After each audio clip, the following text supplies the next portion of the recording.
At exactly 12:03 a.m., the wall knocks back, not from outside, from inside. One answer, and your room starts rotating. That's the first lie people believe. It hums, it breathes, it listens, and sometimes it answers. Arif never believed in specific times being dangerous. 3 a.m., horror cliché. 12 a.m., dramatic nonsense. He worked as a freelance video editor. His nights were long. Deadlines didn't respect daylight. Midnight was just another hour on the clock. Until it wasn't. It began on a Thursday, 12:03 a.m., not 12 o'clock, not 12:01, exactly 12:03. Arif noticed because his editing software crashed at that precise second. The screen froze. Audio distorted into a long mechanical groan. Then the power flickered. His room went dark for half a second. When the lights came back on, his timeline was gone. Not corrupted, not deleted, gone. Blank project. Arif frowned. He leaned back in his chair. Seriously? He checked autosave. Nothing. His entire night's work vanished. He sighed and rubbed his face. Then he heard it. Knock. Soft. 3 taps. From his bedroom door. He glanced at it. His apartment was small. 2 rooms. He lived alone. The knock came again. Knock, knock, knock. Not aggressive. Measured. Arif stood up slowly. Who's there? Silence. He walked toward the door. His heart wasn't racing. Not yet. He opened it. The hallway outside was empty. Dim yellow bulb at the far end flickering. No movement. No sound. He stepped into the hallway. Cold air brushed past him, but the windows were closed. He frowned. Probably neighbor noise. He returned inside, closed the door, locked it, sat down. 12:07 a.m. His computer screen flickered again. A file appeared on the desktop. He hadn't created it. But it was titled 12_03_final.mp4. His stomach tightened slightly. He didn't remember exporting anything. He double-clicked. The video opened. It was footage from his own webcam. He was sitting at his desk just seconds ago, but the angle was wrong. It was behind him, from the corner of the room, where there was no camera. Arif's breathing slowed. On screen, he watched himself editing. Then at 12:03, the version of him in the video froze, turned his head slowly, and looked directly into the invisible corner camera. Not at the real Arif, at something behind him. Arif felt his neck prickle. In the video, the other Arif whispered something. The audio crackled. He increased the volume. The whisper became clear. It's here. Arif turned slowly. Nothing behind him. He looked back at the screen. The video ended abruptly, static. He stared at the desktop. The file disappeared. Gone. Not in recycle bin, not in search. Gone. His chest tightened now. He stood up, walked around the room, checked the closet, bathroom, under the bed. Nothing. He laughed nervously. Okay, that's weird. He sat again. 12:18 a.m. Silence. Then, knock. This time, from the wall behind his computer, 3 taps. Slow. Knock, knock, knock.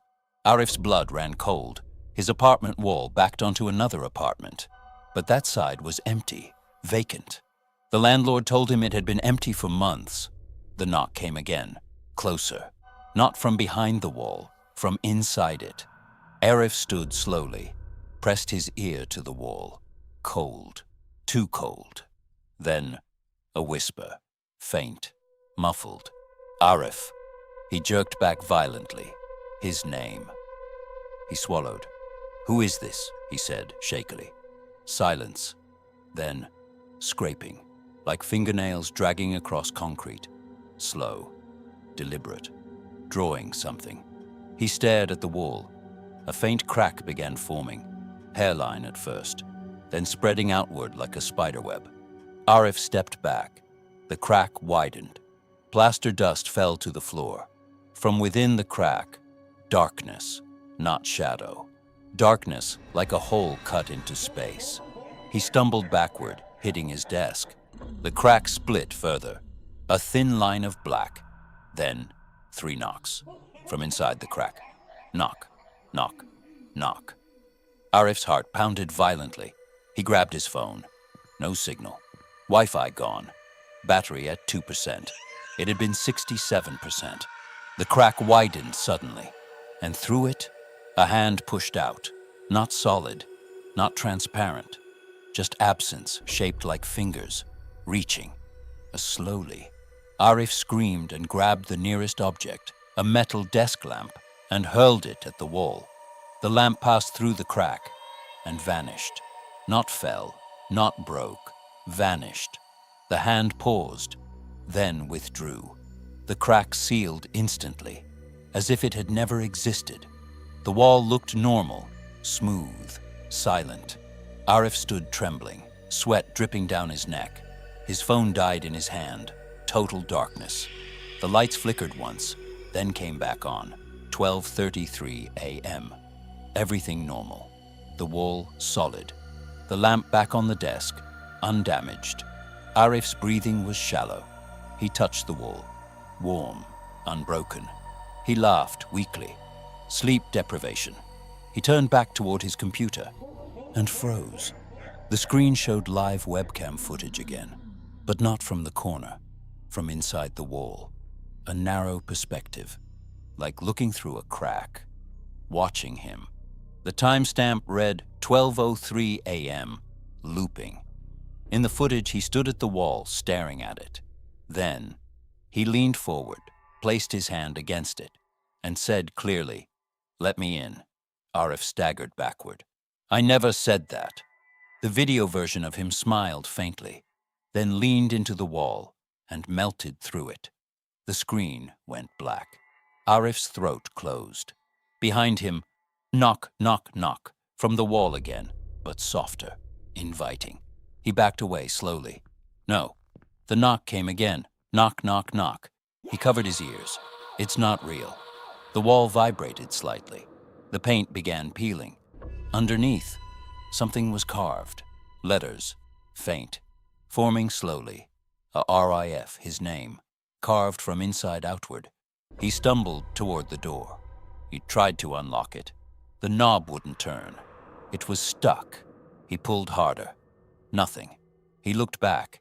The carved letters glowed faintly. The crack reappeared, wider this time. Through it, he saw something impossible.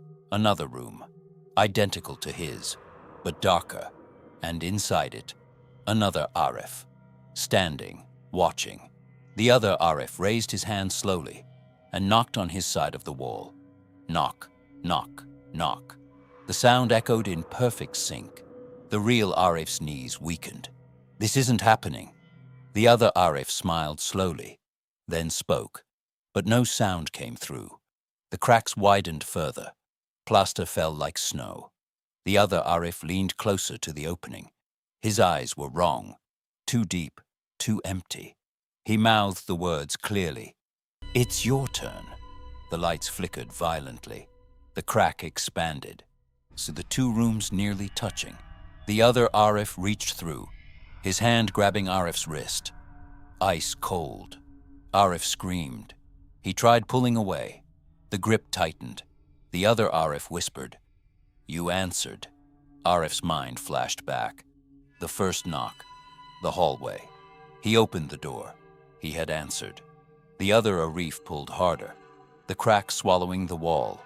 The room stretching. The air thinning. Arif felt himself being dragged forward. Half inside the darkness now. He clawed at the desk, his nails scraping wood. "Help!" But no one could hear him. The other Arif leaned close to his ear. "At 12:03, the wall is thin." Arif felt something snap inside his chest. Not bone, not muscle. Memory.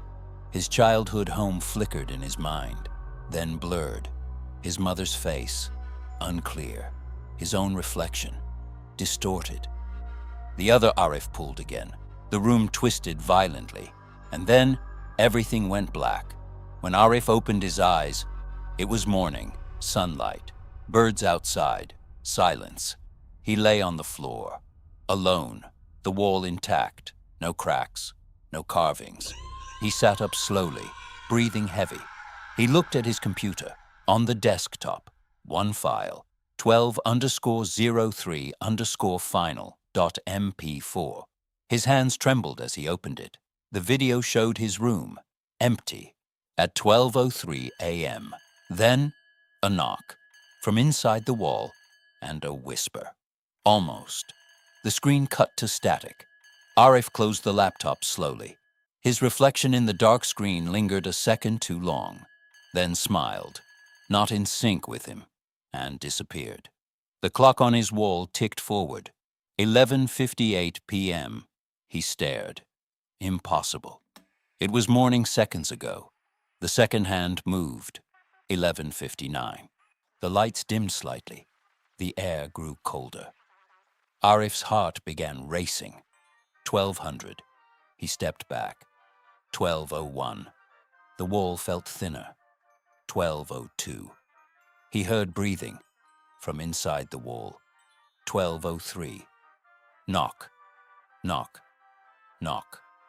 The sound wasn't loud. It didn't need to be.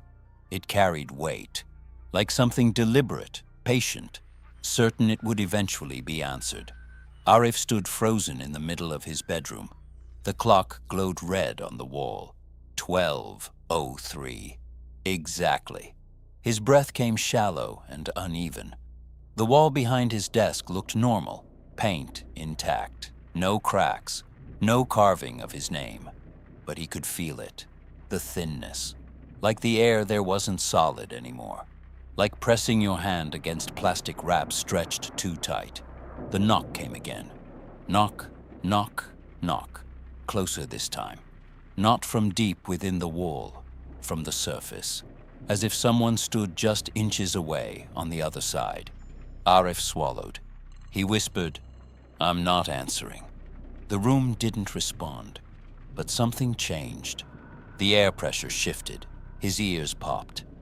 And then, a faint vibration rolled across the wall. The paint rippled, subtly, like water disturbed by a pebble. Arif backed away slowly. No, the wall bulged inward. A hand-shaped indentation pressed from the other side. 5 fingers, slow, testing. His heart slammed against his ribs. The indentation withdrew, then pressed again. Harder. This time the wall didn't crack. It stretched, like skin. Arif shook his head violently. This isn't real. His phone buzzed in his pocket. He flinched. He hadn't charged it. It had died earlier. He pulled it out. Battery, 100%. Signal, full. The time displayed, 12:03 a.m. But the date, tomorrow's date. He stared. The phone screen flickered. A notification appeared. Incoming call. Arif. His throat closed. He didn't move. The phone rang. Once, twice, 3 times. The wall knocked in sync. Knock, knock, knock. His own name glowed on the screen. The ringtone stopped. Then the voicemail notification appeared automatically. Without him answering. He didn't want to listen. He pressed it anyway. Static. Then his own voice. Calm. Breathing slowly. You left the door open. The message ended. Arif turned toward his bedroom door. It was closed. Locked. He checked it. Still locked. The wall behind him rippled again. The indentation returned, this time pushing further. The paint stretched thin enough that he could almost see shape beneath it. A face. Pressing from the other side. His face, distorted. Eyes slightly too wide. Smile slightly too slow. It mouthed something silently. Arif shook his head. I'm not coming in. The face's lips formed clear words now. Already did. The wall split. Not violently, smoothly, like fabric being unzipped. A vertical seam opened. Darkness poured through, but not empty darkness. It shimmered faintly, like heat distortion. The seam widened, and Arif saw it. His room. On the other side, identical desk, laptop, bed, clock, but darker, colder. And standing in that room, himself. The other Arif stepped closer to the seam, his movements slightly delayed, like bad video sync. He raised his hand slowly, placed it against the invisible barrier between them. Arif stepped backward. The other Arif smiled. "You're late," he said. The voice didn't echo through air. It vibrated inside Arif's skull. "What is this?" Arif whispered. The other tilted his head. You opened the door." "I opened my hallway door." The other Arif shook his head gently. At 12:03, Arif's stomach dropped. The first knock, the hallway. He had answered. The other Arif stepped closer. The seam widened further. Cold air poured out. It smelled metallic, like iron. "You crossed first," the other said softly. Arif shook his head violently. "I didn't go anywhere." The other's smile faded. "You're standing in my room." Arif felt dizziness hit him suddenly. The floor beneath his feet felt unstable. He looked around. Everything looked familiar, but slightly off. The desk had a scratch he didn't remember. The curtain rod slightly bent. The clock's ticking slower. He looked back at the seam. Behind the other Arif, he saw another seam forming. Another room beyond that. Infinite layers. Infinite versions. Each slightly darker. Each slightly more distorted. "You're the thin one," the other Arif said calmly. Thin? Easier to replace. The word made his stomach twist. Replace. The other stepped closer again. The seam nearly wide enough to step through. Arif stumbled backward and grabbed his desk. "Stay there." The other Arif laughed softly. "Which side is there?" The lights flickered violently. For a split second, the seam vanished, then returned wider than before. The other Arif stepped 1 foot across, not into Arif's room, through him. For a second, their bodies overlapped. Arif felt something cold pass through his chest. Not pain. Absence. He gasped. The other Arif withdrew slightly. "See?" he whispered. "You're already thinning." Arif staggered toward the mirror beside his closet. His reflection flickered. For a moment, the reflection blinked slower than he did. He froze. The reflection smiled faintly. He wasn't smiling. The reflection raised its hand, knocked against the inside of the glass. Knock, knock, knock. The mirror cracked from the inside outward. Arif screamed and stumbled back. The crack spread rapidly. From the fractured glass, another seam opened, another dark version of the room visible through it. He spun around. The wall seam was widening further. The other Arif now fully stepping into his space. The air temperature dropped sharply. Breath visible. "You answered," the other repeated calmly. "It's rotation." "Rotation of what?" Arif demanded. "Rooms." The word echoed. "Rooms." The other Arif pointed at the clock. 12:03, still glowing. "Every night," he said. "Oh, one room moves." Arif's pulse pounded violently. "You're moving me." The other shook his head. "You moved yourself." The floor beneath Arif's feet trembled. He looked down. The wood grain shifted, like liquid beneath a surface. The bed flickered. The desk flickered. The entire room seemed unstable, like an image buffering. "You're fading," the other said. Arif's chest tightened. He ran toward the door again, twisted the handle. This time, it opened. He stumbled into the hallway. Relief surged through him, until he saw it. The hallway was darker, longer, the lights dimmer, the walls slightly narrower. His neighbor's door on the left was gone.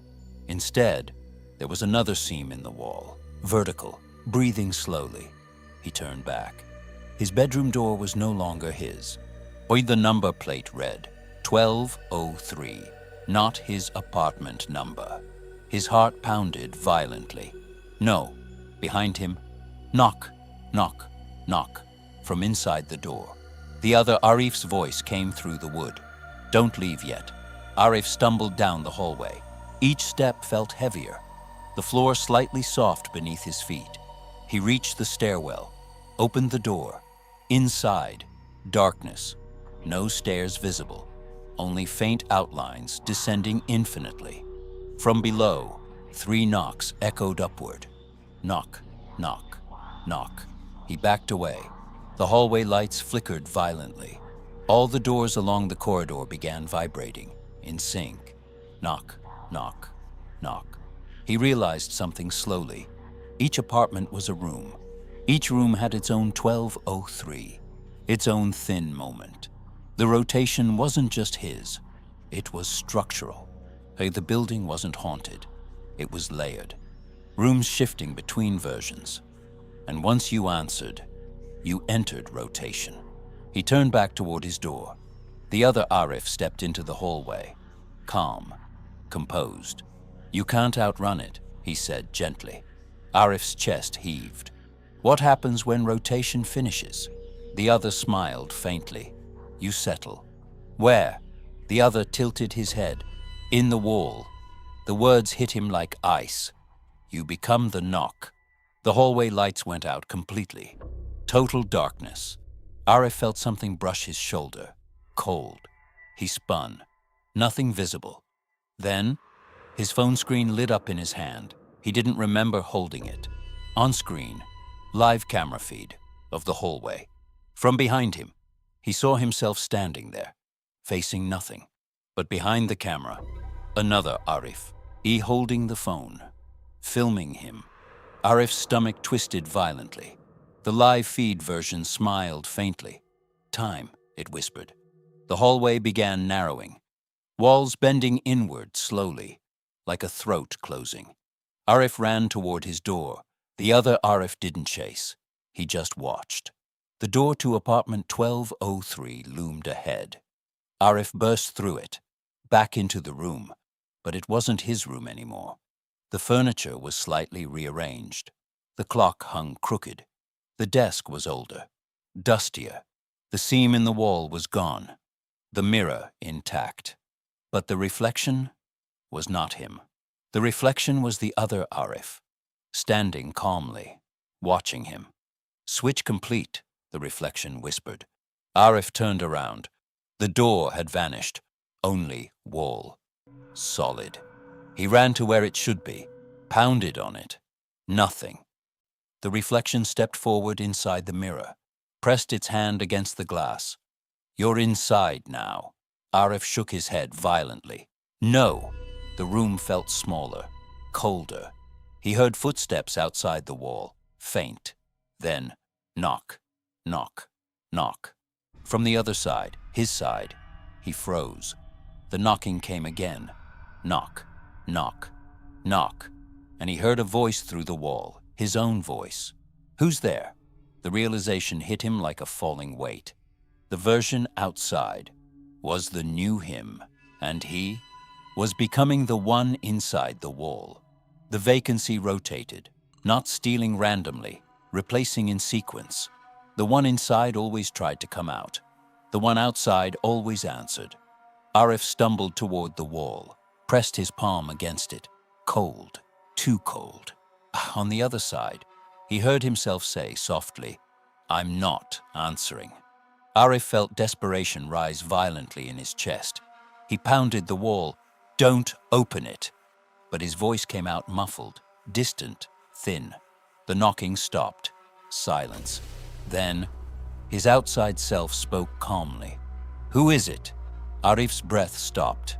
The wall rippled faintly, the seam beginning to form. He screamed, "No!" But the seam widened. He saw his outside self staring at it, hesitating, then stepping closer. Arif pressed his face to the thinning surface. "Don't."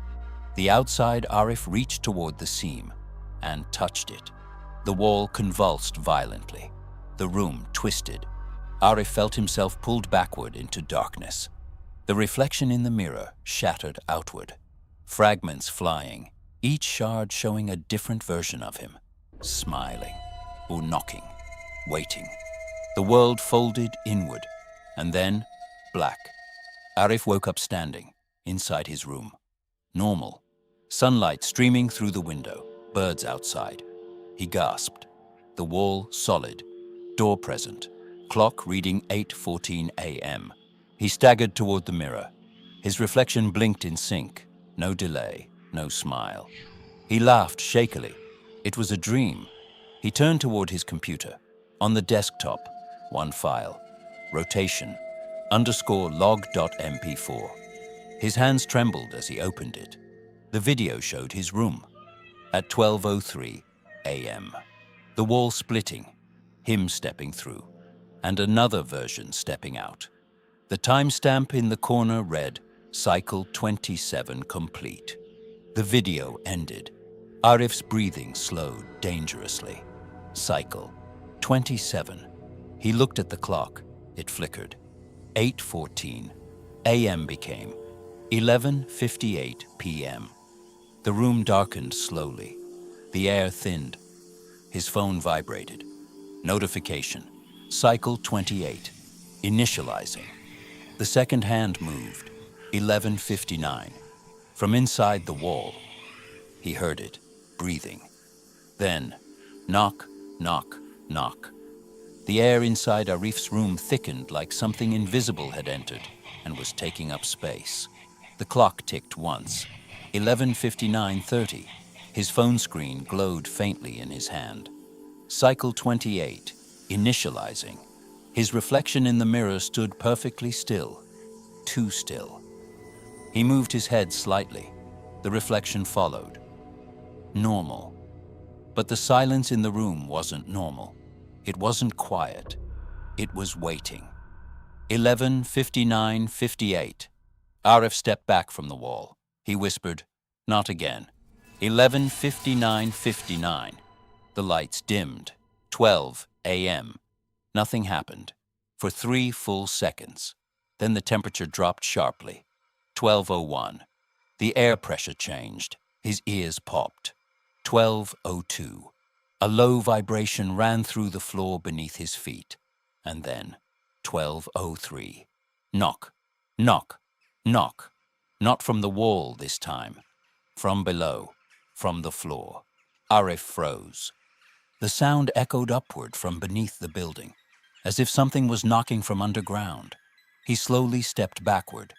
The wooden floorboards rippled faintly, like skin. He crouched, pressed his palm against the floor. Ice cold. The knocking came again. Knock, knock, knock, directly beneath his hand. The wood began to darken in a circular patch, spreading slowly, like water soaking upward.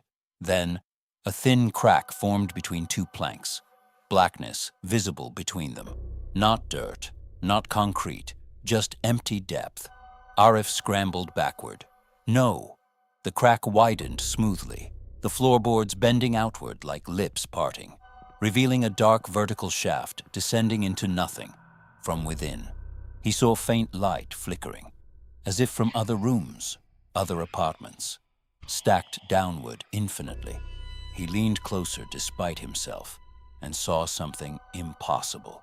Below his apartment, there wasn't soil, there wasn't foundation, there were rooms, hundreds of them, identical to his, stacked vertically, each slightly distorted, each slightly darker, each with a faint glow at 12:03.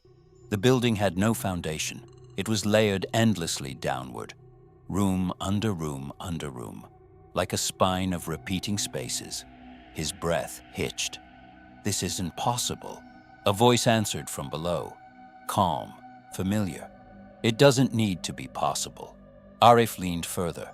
At least 20 floors below, he saw himself, standing in one of the rooms, looking up, staring directly at him. The lower Arif smiled faintly, then knocked upward. Knock, knock, knock. The vibration traveled through every visible layer, each room lighting faintly at once, the entire vertical structure pulsing. Arif stumbled back from the opening.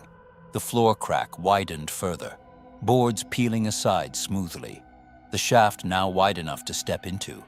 Cold air rushed upward from below, carrying a metallic smell, iron. He remembered the earlier cycles, rotation, rooms moving, but now he saw it differently. It wasn't rooms shifting sideways. It was vertical displacement. Each 1203, one room dropped lower, and another rose up. He had been descending 27 cycles, 27 layers down. That meant, above him, there were 27 versions already placed, and below, infinite waiting ones. The lower Arif spoke upward. "You can stop falling." Arif shook his head violently. "I'm not falling." The lower Arif tilted his head slightly. "Well, you are." The floor trembled again. Arif's entire apartment tilted slightly forward, toward the shaft. Gravity shifting subtly. His desk slid an inch. His chair rolled slowly toward the opening. He grabbed the edge of the bed frame to steady himself. The lower Arif stepped closer beneath him. "Just let go." Arif shouted. "What happens at the bottom?" The lower Arif's smile widened. "There is no bottom." The building groaned. A deep structural sound, like concrete grinding against nothing. Arif looked upward. The ceiling began to darken, a faint outline forming there as well. Another shaft, another opening above, mirroring the one below. Rooms stretching infinitely in both directions. The building wasn't built on land. It was suspended in vacancy, layer upon layer. He felt dizziness wash over him. See, the lower Arif extended a hand upward. "Come down." Arif staggered away from the opening. "No." The walls of his apartment began shifting slightly inward, the dimensions subtly smaller. He looked at the door. It was gone again, replaced with flat wall. The window showed nothing but darkness, not night sky. Void. The clock still glowing 12:03. Frozen. Time stuck at the moment of shift. He realized something chilling. Time only moved inside one active layer. The rest were paused, waiting. He ran to the wall where the hallway should be, pounded it, solid, but faint outlines of other doors were visible, impressions, other apartment numbers, all reading 12:03. The lower Arif spoke again. "You can climb up instead." Arif froze. "What?" The lower Arif pointed upward. "Up." Arif looked. The ceiling shaft above him shimmered faintly. Within it, he saw higher layers, brighter, more stable. Rooms that looked less distorted, less cold. "You haven't always been down here," the lower Arif said softly. Arif's mind raced. "Every time I answered, the lower nodded. You dropped. And if I don't answer, you hover." The building trembled violently. A loud crack echoed somewhere deep below. One of the lower rooms collapsed into darkness. The light from that layer extinguished. Arif stared downward. The room beneath the lower Arif vanished. He dropped further into another identical one. Unbothered, the vertical spine continued infinitely. "This structure isn't stable," Arif whispered. The lower Arif laughed quietly. "It doesn't need to be stable." The floor beneath Arif tilted further downward. His desk slid toward the opening. The laptop fell through the shaft, vanished without sound. Arif scrambled toward the upward shaft. The ceiling surface rippled. He jumped, gripped the edge. The material felt like concrete, but moved like flesh. He pulled himself halfway upward. The lower Arif's expression changed, from calm to annoyed. "You're not supposed to go up," Arif grunted, pulling harder. His legs dangled over the downward shaft. The gravitational pull from below tugged at him. Strong, cold. "Why not?" he gasped. The lower Arif stepped closer beneath him, because the ones above already settled. The word echoed, settled. Arif pulled himself into the upper layer. He rolled onto the floor of the higher room. It looked identical to his original apartment, but brighter, warmer. The clock read 11:59 p.m., and not frozen. Time was flowing here. He scrambled to his feet, looked down. The opening below was smaller now. The lower Arif looked up at him, expression darker. "You won't hold it," he said calmly. Arif stepped back from the opening. The ceiling above this layer shimmered too. More layers above. He realized something critical. The building wasn't falling randomly. It was stabilizing from top downward. The higher layers were earlier cycles, closer to origin. He ran to the desk in this upper room, opened the laptop. It was on. A document was open, titled Foundation_log. He scrolled. Entry 1. Building constructed 1983. Basement excavation incomplete. Entry 2. Structural anomaly beneath foundation. Depth indeterminate. Entry 3. Residents report knocking at 12:03 a.m. Entry 4. Apartment 12, vacant. Entry 5. Occupant missing. Entry 6. Replacement tenant assigned. Arif's hands trembled. This wasn't supernatural origin. It was architectural. The building had been built over something unfinished. Excavation stopped mid-depth. They built over a hollow, a vertical cavity in reality. Each apartment stacked over emptiness. At 12:03, the layers synchronized. One layer dropped into the cavity. One rose. He flipped to later entries. Cycle 3 observed. Cycle 8 observed. Cycle 15 stabilization failure. Cycle 21 occupant awareness.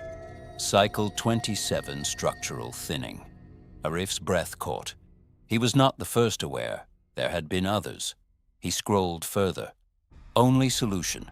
Anchor a layer. Anchor. And he searched the document. Found another note. Layer must refuse rotation collectively. Collectively. His stomach twisted. He wasn't alone in this building. Other apartments, other tenants, each in their own layer, each isolated, but connected vertically. He ran to the wall, pressed his palm against it. "Anyone there?" he shouted. Silence. Then, a faint knock. From the wall to his left. Knock, knock, knock. He rushed toward it. "Don't answer," he yelled. A muffled voice responded from beyond. "Who is it?" Arif's heart pounded.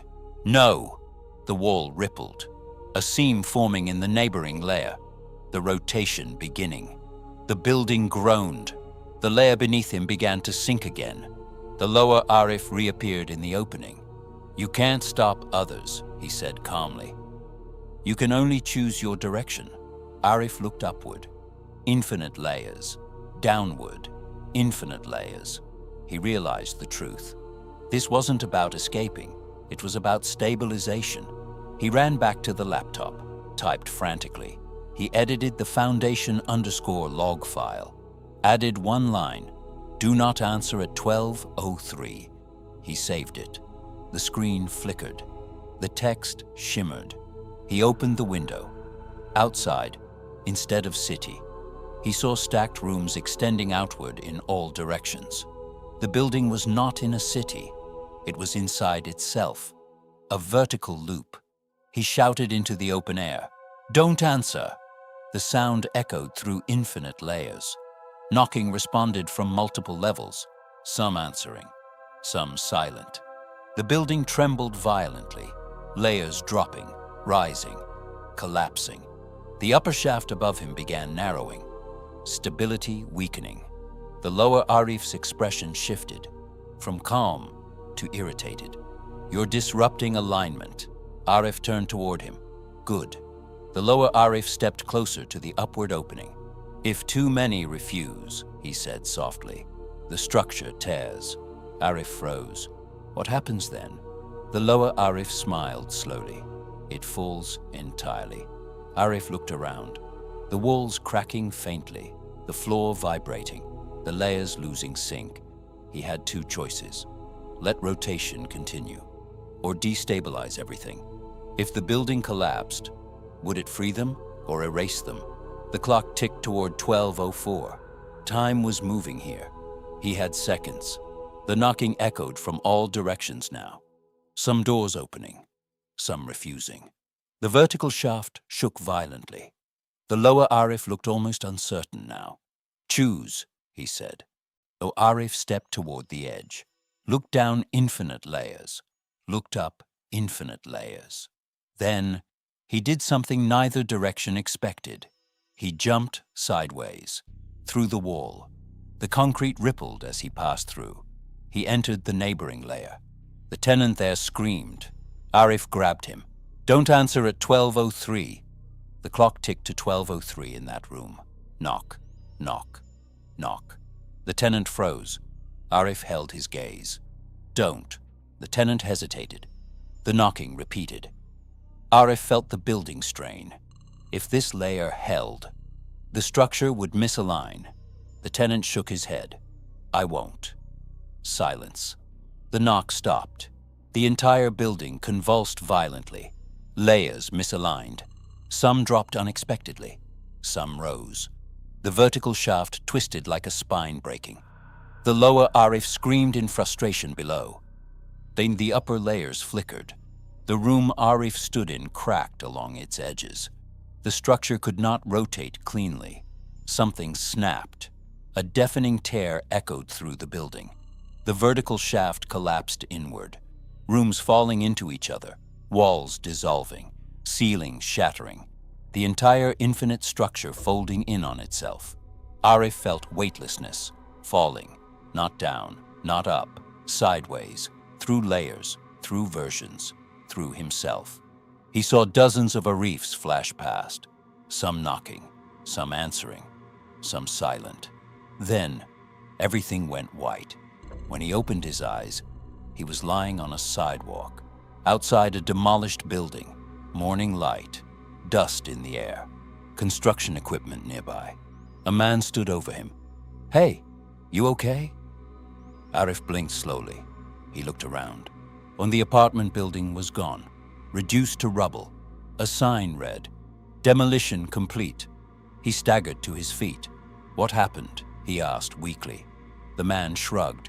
"Foundation collapse, structural instability." Arif's heart pounded. "What time is it?" The man checked his watch.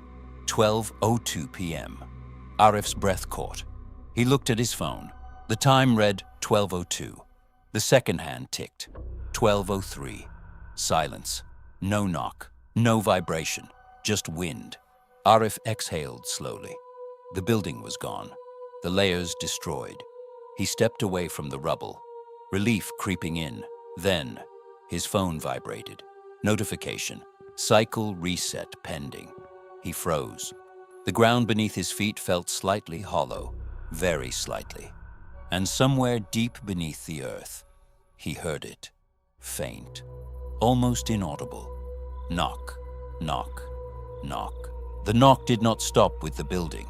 It only changed distance. After the demolition, Arif tried to convince himself that it was over. The apartments were rubble now. The vertical layers, the rotating rooms, the versions of himself stacked endlessly, all buried beneath broken concrete and twisted metal. But 3 nights after the collapse, at exactly 12:03 a.m., he heard it again. Not from walls, not from floorboards, from beneath the earth. He was staying temporarily at his cousin's house across town. Different district, different building, solid ground. No history of structural instability. He lay awake staring at the ceiling when it came. Knock, knock, knock. Distant, muffled, as if something deep underground was tapping upward. His chest tightened. He checked the time. 12:03. Of course. He sat up slowly. The sound came again. This knock, knock, knock. Not from the house itself, from below the soil, from beneath the entire area. His cousin snored quietly in the next room, undisturbed. Arif stepped out of bed and pressed his palm to the floor. Cold. Too cold for tile. His mind raced. The building hadn't been the source. It had been an amplifier. A structure built over something unfinished. Something hollow. Something that predated concrete. He needed answers. The next morning, Arif returned to the demolition site. The rubble had been partially cleared. Yellow tape fluttered around the perimeter. Construction crews prepared for soil assessment. He watched from across the street. He felt it, a faint vibration beneath his feet. Not enough for others to notice, but enough for him. Knock, He closed his eyes, tried to pinpoint direction, and directly beneath the former foundation. He approached the site carefully. A construction worker stopped him. "Hey, restricted area?" "I used to live here," Arif said quietly. The worker softened slightly. "Sorry, man. Structural failure. Ground gave out." "Gave out how?" The worker shrugged. "Sinkhole. Deep one. Deeper than expected. Engineers say there was a void under the building." "A void." Arif swallowed. "How deep?" The worker scratched his head. "They dropped a camera down there yesterday." "And?" The worker frowned slightly. "It never hit bottom." Arif's stomach twisted. "How deep did it go?" "Over 300 meters before the cable snapped." Knock. The vibration trembled faintly through the pavement.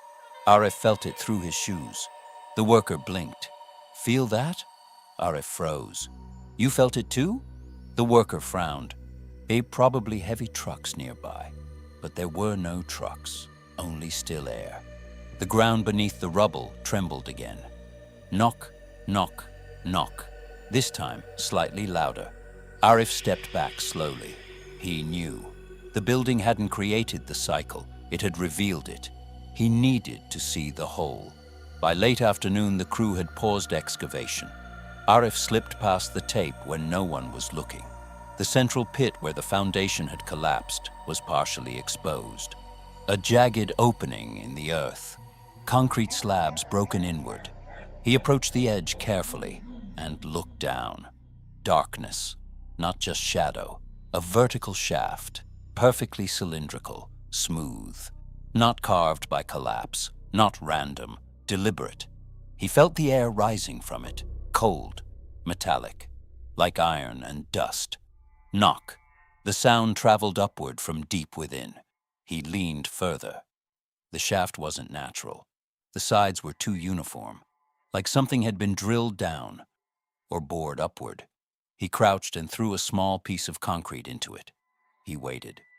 No sound, no impact, no echo, just silence. His phone buzzed. Unknown number. He hesitated. Answered. Static. Then a voice. His voice. "You found it." He felt his throat close. "Where are you?" The voice replied calmly. "Below." The call ended. The shaft vibrated slightly. Knock, knock, knock. This time clearer, closer. He stumbled backward from the edge. The air from the hole grew colder. He noticed something else. Around the rim of the shaft, carved faintly into exposed soil and broken concrete, were marks, scratches, circular patterns, like rings. He brushed dirt aside carefully. The rings weren't random. They were dates, each ring descending deeper, in each marked at precise intervals, 12 years apart. He did the math quickly. 1983 was when the apartment building was built. 12 years earlier. Something else must have stood there.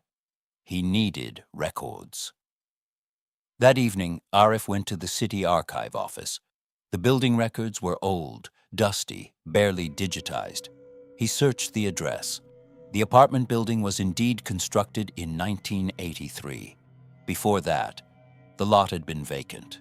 Before that, a small factory. Closed in 1974 due to ground instability. Before that, a warehouse. Collapsed in 1962. Before that, a residential house. Destroyed by foundation failure in 1948. Arif leaned back in his chair. 12-year intervals. Every 12 years, something built there collapsed. He checked further back. A church. Burned after unexplained structural damage. A boarding house. And ground caved in beneath it. An excavation site abandoned due to depth irregularities. Each 12 years. Each structure built directly over the same vertical void. He checked his phone. The current year. The apartment building collapsed in 2024, exactly 12 years after the last recorded stability inspection in 2012. The pattern wasn't random, it was cyclical. Every 12 years. The ground demanded rotation. Knock. He felt it again. Even inside the archive building. a faint vibration beneath his feet. He checked the time. 12:03 p.m. daytime. The knock wasn't confined to night anymore. The demolition had destabilized it. He whispered to himself, what happened in 1912? He searched deeper. An article from 1912 surfaced, a local mining attempt beneath the lot. Workers reported hitting hollow air at shallow depth. As they drilled further, the drill dropped into empty space. Then, knocking was heard from below. 3 taps. Repeated. The excavation was abandoned after multiple workers went missing. No bodies recovered. The article ended abruptly. Arif's pulse raced. The shaft beneath the building wasn't natural. It had been discovered accidentally, and then sealed repeatedly by new structures. Each time, the ground stabilized for 12 years, then failed again. He scrolled further. Another document. Handwritten journal from one of the miners. He zoomed in. Entry dated October 3rd, 1912. We struck nothing. Not stone, not soil. A hollow that hums. When we lowered a lantern, we saw rooms below. Rooms stacked. Not ours. Someone else's. Arif's breath caught. Rooms. Stacked. The miner continued. At 12:03, it knocks. 3 times. We answered. The journal ended there. No further entries. Arif leaned back slowly. The void beneath wasn't created by buildings. It predated them. It was vertical space without origin. A cavity in reality. The first knock was not from a wall. It was from the earth. He felt a sudden wave of understanding. The building collapse hadn't destroyed the cycle. It had removed its buffer. Now the void was exposed, uncontained. He checked the time again. 11:58 p.m. He hadn't noticed hours passing. The archive office lights flickered faintly. The floor beneath his chair vibrated. Knock. Closer now. Not distant. Under the building he stood in. The knock came again. Knock, knock, knock. A crack formed in the floor tile near the filing cabinet. Arif stood abruptly. The crack widened slightly. Cold air rising through it. The void was no longer confined to the old lot. It was expanding. Searching for structure, searching for anchor. The archive building lights flickered violently. He grabbed the journal copy and ran toward the exit. The ground beneath him trembled. Knock, knock, knock. The crack in the floor widened further behind him. He burst outside into the street. The vibration less intense here, but still present. The void was migrating, without the apartment building to contain rotation. It was seeking new layers. He understood something terrifying. The buildings weren't victims. They were lids. Every 12 years, a lid failed. The void required structure to rotate within. Rooms, walls, layers. Without structure, it spread. He looked back at the archive building. One of the windows flickered. Inside, a shadow moved. Knock from the glass. He stepped backward slowly. A small fissure appeared in the pavement at his feet. Hairline thin, breathing faintly. He whispered, "You need walls." The vibration paused, as if listening. He swallowed. "You need rooms." Silence. The fissure stopped widening. He thought quickly. If the void needed structure, he could choose where it anchored. He could direct it, not destroy, contain. He pulled out his phone, searched city maps. The old lot would be reconstructed, new foundation planned. If they built again over the void, the cycle would resume. But perhaps he could alter the structure, break vertical alignment, prevent stacking. He felt the ground tremble again. Knock, this time from multiple directions. The void was testing the city, searching for thin ground. He whispered urgently, "I'll give you structure." The vibration slowed. The fissure at his feet sealed slowly, but not completely, just dormant. His phone buzzed. Unknown number again. He answered. Static. Then, his voice. "You can't stop the first knock." The call ended. Arif stared at the dark sky. The void beneath the earth pulsed faintly, waiting. He understood the truth now. The first knock did not belong to him, or the building, or even the miners. It was older than construction, older than excavation, a vertical emptiness that had always existed. When humans built above it, it rotated rooms to stabilize pressure. When humans abandoned it, it expanded. The knocking wasn't malicious. It was mechanical, structural, an ancient correction. At 12:03, it synchronized. And something had answered long before 1912. Something had started it. Arif felt cold realization settle in his bones, and he had thought he was escaping cycles. But he had only moved between layers of a much older system. The earth beneath the city wasn't solid. It was hollow in one place, a shaft without bottom, a vertical vacancy, and it was waking fully now. The clock on his phone ticked to 12:03. Knock, knock, knock. This time, from everywhere. The streetlights flickered. Windows across the block vibrated faintly. Arif whispered into the dark, "What happens if there are no rooms?" Silence. Then, a slow response from below. Knock. Once. The first knock. The original one. Not three. Just one. And it was closer than ever. The first knock had never been meant for a door. It had been meant for the ground. Arif stood alone on the empty street as midnight thickened around him. The air felt pressurized, like the entire city was holding its breath. Streetlights flickered unevenly. Somewhere in the distance, a dog barked and then went silent mid-sound. 12:02 a.m. He didn't need to check the time anymore. His bones felt it. The void beneath the earth was no longer isolated under a demolished building. It had spread like a root system, subtle and invisible, searching for structure, searching for rooms, searching for walls, searching for layers to rotate. 12:03, knock. The ground trembled beneath his feet. Not violently, just enough to feel intention. Knock. Car alarms in the distance chirped briefly, then died. Knock. This time it came from everywhere. From beneath asphalt, from beneath foundations, from beneath the bones of the city. Arif's heart pounded, but his fear had shifted. It wasn't panic anymore.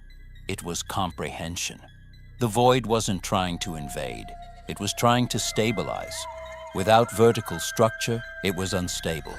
Without rooms, it expanded. Without rotation, it searched. He whispered into the night, "You need containment." The vibration paused faintly, as if listening, then resumed. Knock. Closer now, directly beneath him.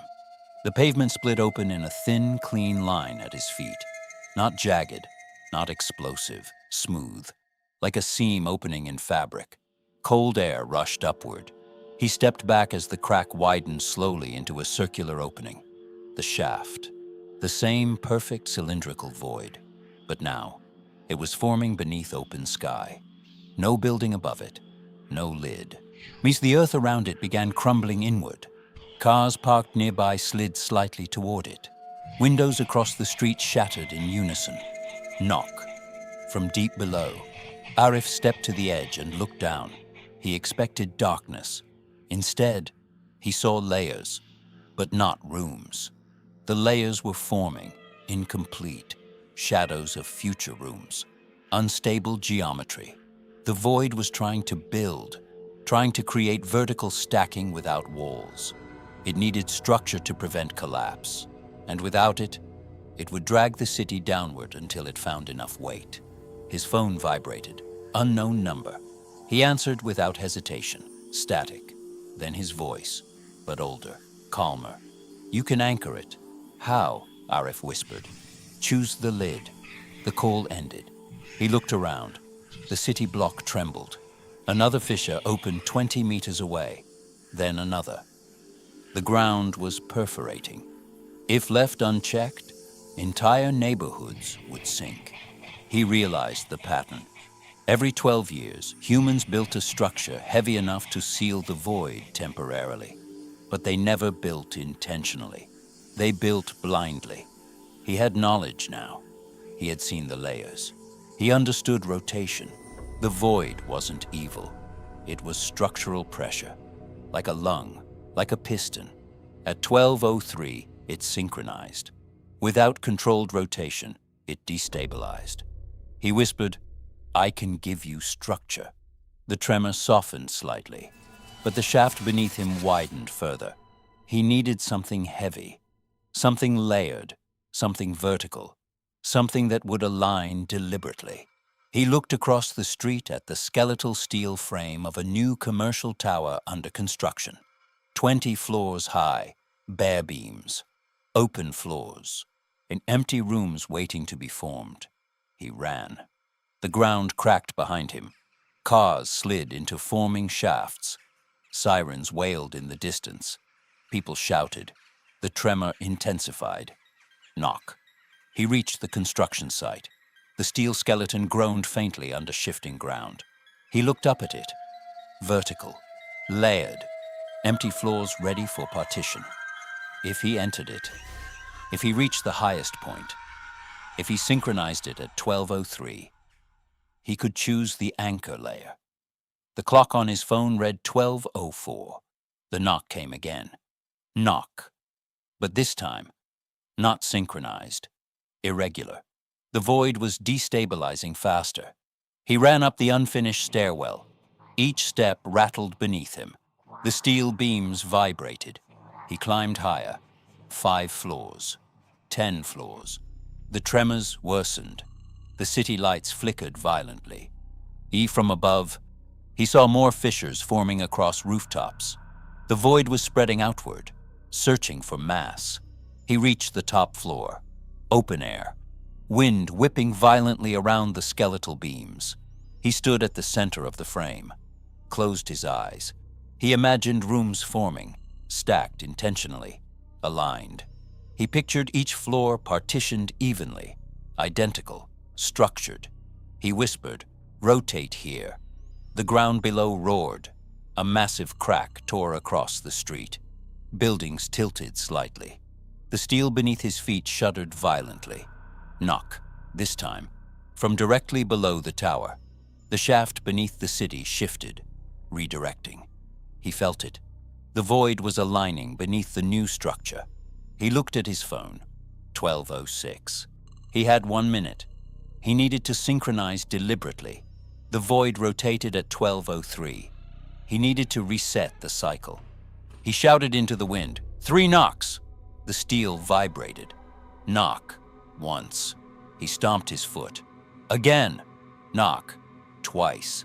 The city lights flickered in rhythm. He raised his voice. 3rd. Knock. 3 times. The steel beams hummed violently. The shaft beneath the tower aligned perfectly. He felt gravity shift downward, not spreading outward. Concentrated. The rest of the city stabilized slightly. Fissures sealed. Cars stopped sliding.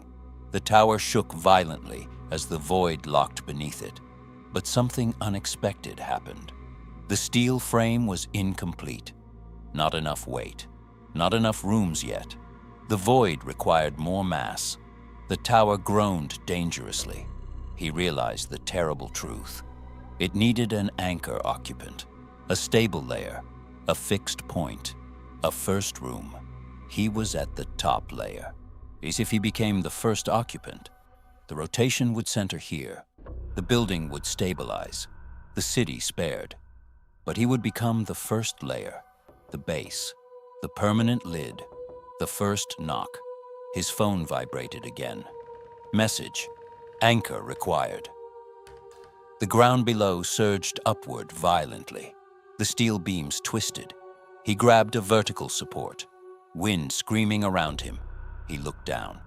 The shaft had fully formed beneath the tower, perfect, cylindrical, stable, waiting. He whispered, "If I anchor, the rotation stops spreading." Silence. Then, a faint vibration through the steel. Knock. Once. Affirmation. He swallowed. The choice was simple. Let the void spread and devour random structures across the city. Or give it deliberate containment.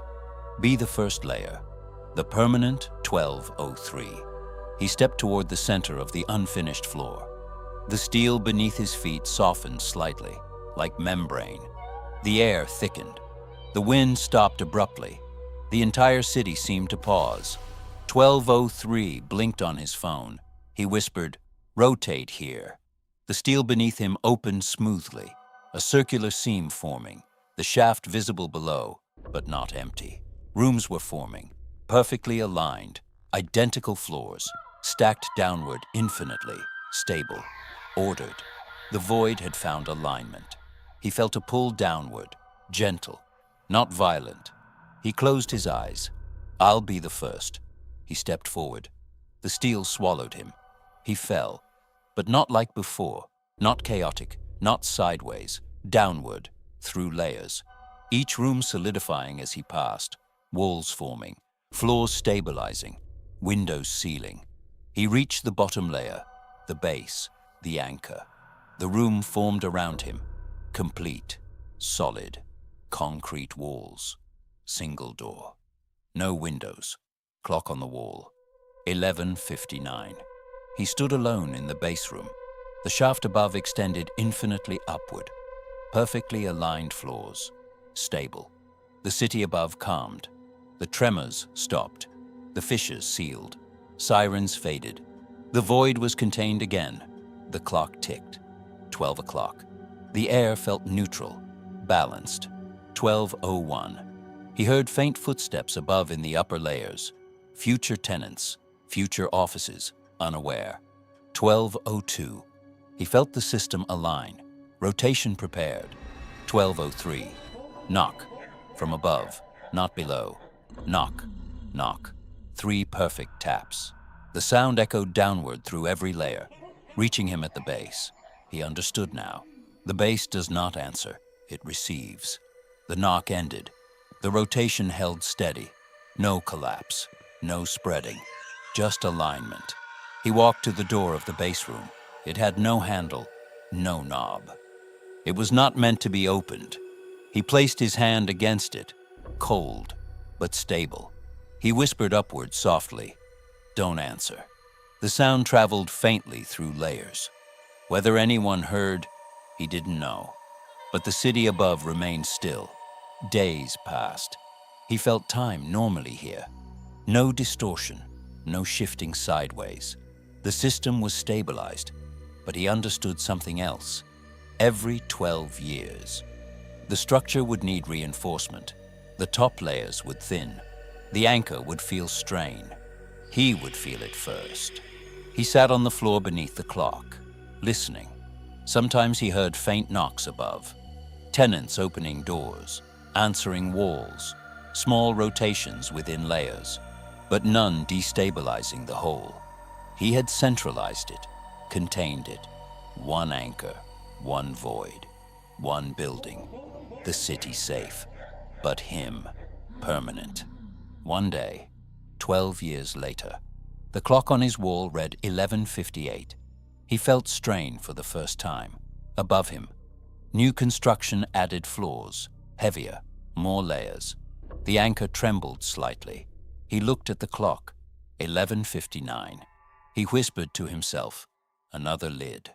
12 o'clock. He felt a new tenant step into the highest floor.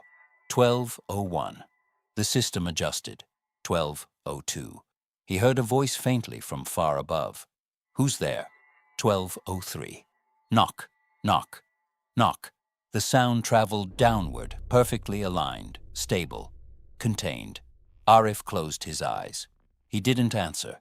And far above, a young man hesitated at his apartment wall, listening.